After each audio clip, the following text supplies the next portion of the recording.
Halo teman-teman, ketemu lagi dengan Coach Ferry Santosa. Hari ini saya akan sharing lagi tentang gimana caranya kita bisa mengclarify atau mencari kejelasan tentang goal kita, teman-teman. Tentunya konteksnya mungkin kita batasi dalam hal goal tentang karir ya, teman-teman ya. Jadi untuk hari ini saya mengajak teman-teman untuk mengikuti ya proses ini kalau bisa dengan jujur ya pada diri sendiri, karena kalau proses ini diikuti dengan jujur, pasti ini akan bermanfaat buat teman-teman, seperti itu. Nah, kita akan lanjut teman-teman ya.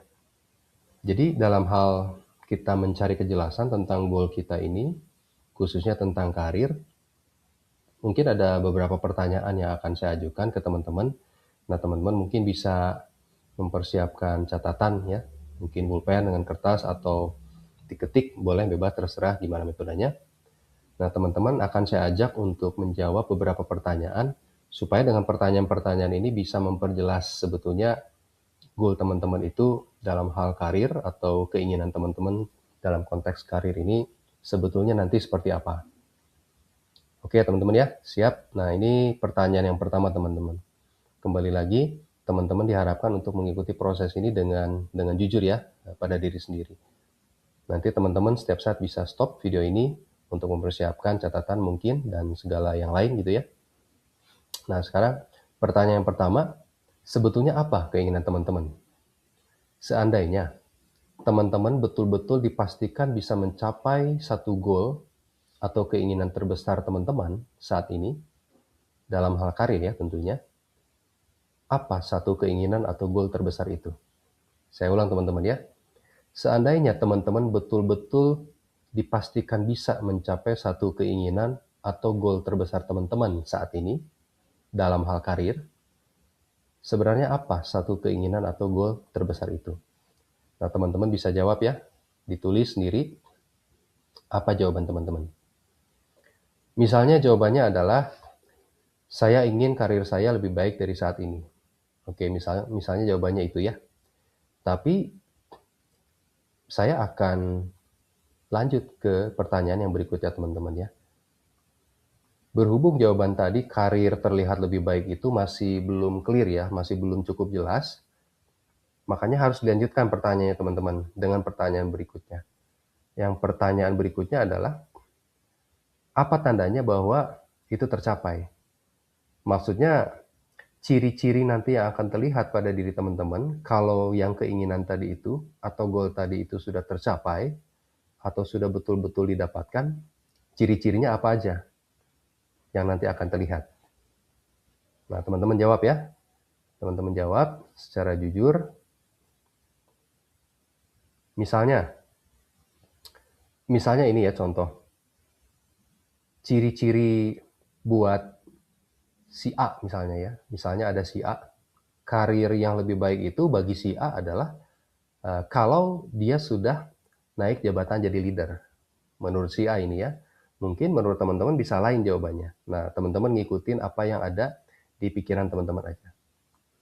Ini contoh si A ya teman-teman. Bagi dia, karir yang sudah lebih baik dari saat ini, itu sudah tercapai kalau dia sudah naik jabatan jadi leader. Lalu bagi dia juga, pada saat dia sudah jadi leader itu, dia bisa menjadi leader yang menginspirasi bawahan untuk memberikan pekerjaan yang terbaik untuk perusahaan. Nah ini adalah yang menjadi goal karirnya dia teman-teman, yang betul-betul dia inginkan saat itu. Ya. Jadi teman-teman pasti akan berbeda jawabannya satu sama lain, tergantung dari jawaban yang pertama tadi. Ya. Jadi kalau ditanya keinginan terbesarnya apa, misalnya B gitu, bisa jadi nanti ciri-cirinya itu bisa berbeda dengan contoh si A tadi. Nah teman-teman ikuti saja apa yang ada di hati dan pikiran teman-teman. Ya. Nah contoh yang ini kan, contohnya saya sudah naik jabatan jadi leader, dan saya sudah bisa jadi leader yang sukses dan menginspirasi bawahan untuk memberikan pekerjaan yang terbaik untuk perusahaan. Nah ini contohnya ya. Nah setelah ini, ciri-cirinya sudah ada. Artinya bayangan ke depan kalau saya sudah mencapai karir yang lebih baik itu, nanti saya sudah terlihat jadi leader. Saya sudah terlihat bisa menginspirasi bawahan. Nah itu bayangan dia ya, yang dimaksud dengan goalnya dia ya, seperti itu. Kemudian setelah itu kan akan saya lanjutkan dengan pertanyaan yang berikutnya, teman-teman. Nah, supaya ciri-ciri yang tadi itu bisa tercapai, maksudnya ciri-ciri yang untuk mendukung goal tadi ya. Kalau contoh si A tadi kan dia ingin bisa menginspirasi, ya. Dia ingin bisa menjadi leader dan bisa menjadi leader yang menginspirasi.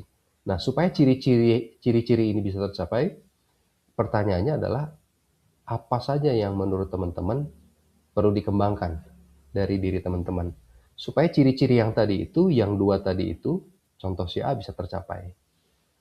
Nah, misalnya kalau contoh si A lagi, balik lagi, misalnya bagi dia yang perlu dikembangkan buat dia adalah supaya dia bisa menjadi leader dan juga bisa menginspirasi teman-temannya di bawah, dia merasa harus meningkatkan kemampuan komunikasi.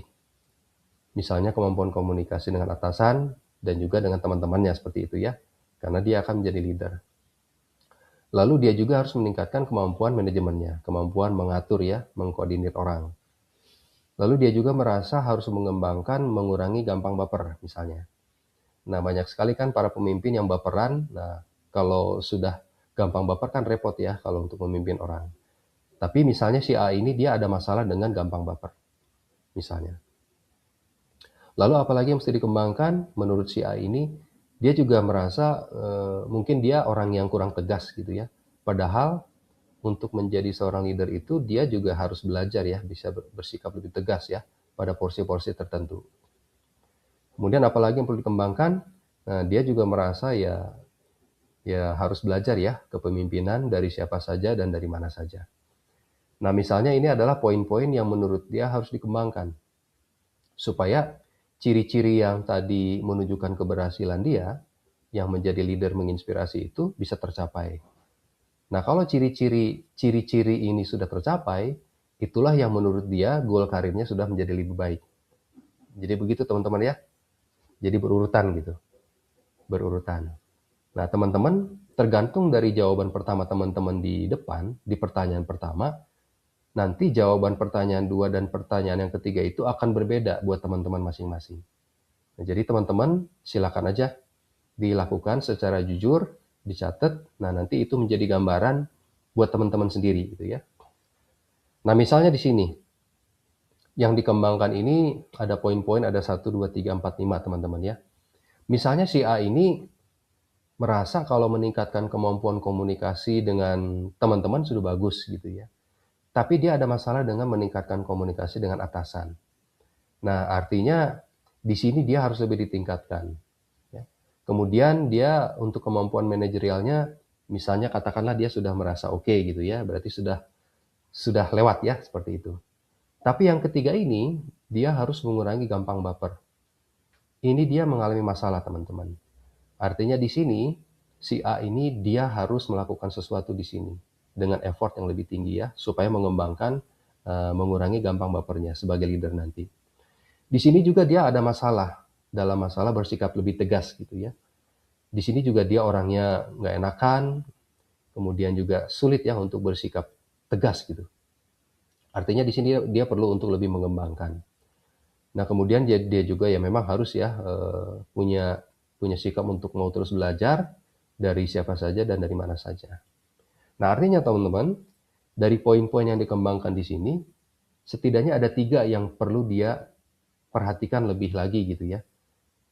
Yang tadi itu yang pertama komunikasi dengan atasan, mengurangi gampang baper, dan belajar bersikap tegas. Nah, mungkin teman-teman, contoh nih, si A ini dia orangnya gampang baper gitu. Bisa saja dia sudah dikasih tahu gitu ya oleh temannya atau orang-orang terdekatnya, jangan gampang baperan gitu ya, kalau gampang baper ya gimana gitu ya.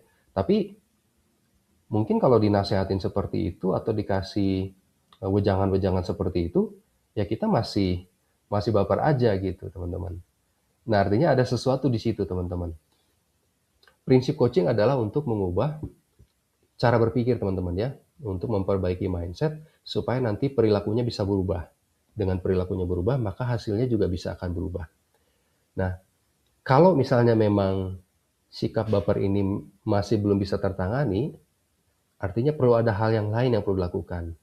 barangkali teman bisa melakukan pendekatan coaching gitu ya, untuk mengetahui atau untuk membenahi gimana caranya mengurangi gampang baper.